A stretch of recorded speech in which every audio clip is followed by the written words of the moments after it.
مسعر سے روایت ہے، کہا میں نے سعد بن ابراہیم بن عبد الرحمن بن عوف سے سنا، کہہ رہے تھے ثقہ راویوں کے علاوہ اور کوئی شخص رسول اللہ صلی اللہ علیہ وآلہ وسلم سے حدیث بیان نہ کرے۔ صحیح مسلم حدیث نمبر 31۔ محمد بن عبداللہ بن قہزاز نے، جو مرو کے باشندوں میں سے ہیں، کہا میں نے عبدان بن عثمان سے سنا، کہہ رہے تھے میں نے عبداللہ بن مبارک رضی اللہ عنہ کو یہ کہتے ہوئے سنا، اسناد یعنی سلسلہ سند سے حدیث روایت کرنا دین میں سے ہے، اگر اسناد نہ ہوتا تو جو کوئی جو کچھ چاہتا کہہ دیتا۔ امام مسلم رحمہ اللہ نے کہا اور محمد بن عبداللہ نے کہا مجھے عباس بن ابی رزمہ نے حدیث سنائی، کہا میں نے عبداللہ بن مبارک کو یہ کہتے ہوئے سنا، ہمارے اور لوگوں کے درمیان فیصلہ کن چیز بیان کی جانے والی خبروں کے پاؤں یعنی سندیں ہیں، جن پر روایات اس طرح کھڑی ہوتی ہیں جس طرح جاندار اپنے پاؤں پر کھڑے ہوتے ہیں۔ محمد بن عبداللہ بن قہزاز نے کہا میں نے ابو اسحاق ابراہیم بن عیسیٰ طالقانی سے سنا، کہا میں نے عبداللہ بن مبارک سے کہا ابو عبد الرحمن وہ حدیث کیسی ہے جو ان الفاظ میں آئی ہے، نیکی کے بعد دوسری نیکی یہ ہے کہ تم اپنی نماز کے ساتھ اپنے والدین کے لیے نماز پڑھو اور اپنے روزوں کے ساتھ اپنے والدین کے لیے روزے رکھو۔ کہا عبداللہ بن مبارک نے کہا یہ کس کی سند سے ہے؟ کہا میں نے عرض کی یہ شہاب بن خراش کی بیان کردہ حدیث ہے۔ انہوں نے کہا ثقہ ہے۔ پھر کس سے؟ کہا میں نے عرض کی حجاج بن دینار سے۔ کہا ثقہ ہے۔ پھر کس سے؟ کہا میں نے عرض کی رسول اللہ صلی اللہ علیہ وآلہ وسلم نے فرمایا۔ کہنے لگے ابو اسحاق، حجاج بن دینار اور رسول اللہ صلی اللہ علیہ وسلم کے درمیان کٹھن مسافتیں ہیں جن کو عبور کرتے ہوئے اونٹنیوں کی گردنیں کٹ کر گر جاتی ہیں، لیکن صدقہ میت کے لیے فائدہ مند ہے، اس کے بارے میں کوئی اختلاف نہیں۔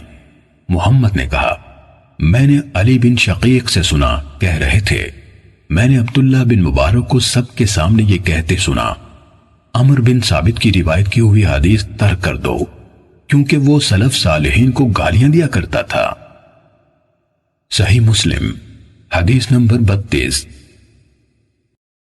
ابو نضر ہاشم بن قاسم نے حدیث بیان کی، کہا ہم سے بحیہ کے مولا ابو عقیل یحییٰ بن متوکل نے حدیث بیان کی، کہا میں قاسم بن عبیداللہ بن عبداللہ بن عمر، جن کی والدہ ام عبداللہ بنت قاسم بن محمد بن ابی بکر تھیں، اور یحییٰ بن سعید کے پاس بیٹھا ہوا تھا کہ یحییٰ نے قاسم بن عبیداللہ سے کہا جناب ابو محمد، آپ جیسی شخصیت کے لیے یہ عیب ہے، بہت بڑی بات ہے کہ آپ سے اس دین کے کسی معاملے کے بارے میں کچھ پوچھا جائے اور آپ کے پاس اس کے حوالے سے نہ علم ہو نہ کوئی حل، یا یہ الفاظ کہے نہ علم ہو نہ نگلنے کی کوئی راہ۔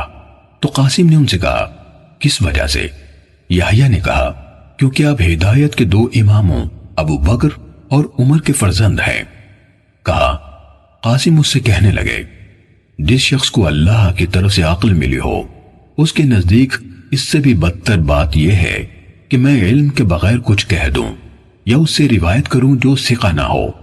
یہ سن کر یحییٰ خاموش ہو گئے اور انہیں کوئی جواب نہیں دیا۔ صحیح مسلم حدیث نمبر 33۔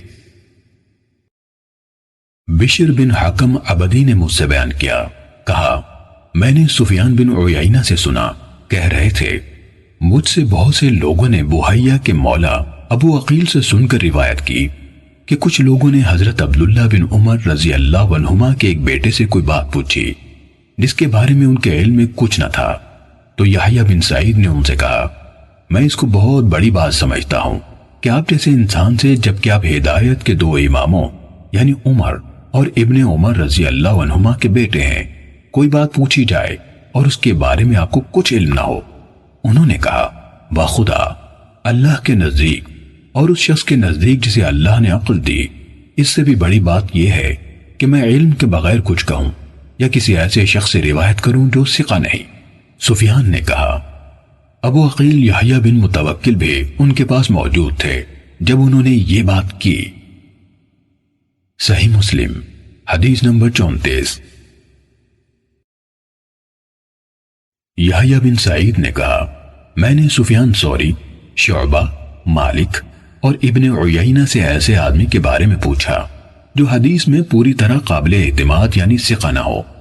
پھر کوئی آدمی آئے اور مجھ سے اس کے بارے میں سوال کرے تو ان سب نے کہا اس کے بارے میں بتا دو کہ وہ پوری طرح قابل اعتماد نہیں ہے۔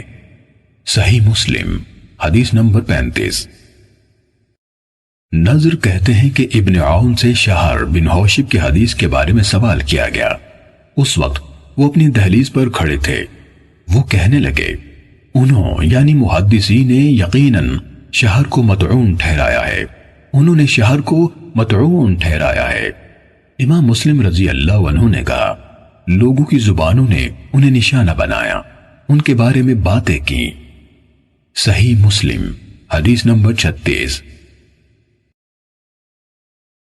ہمیں شبابہ نے بتایا، کہا شعبہ نے کہا میں شہر سے ملا لیکن روایت حدیث کے حوالے سے میں نے انہیں اہمیت نہ دی۔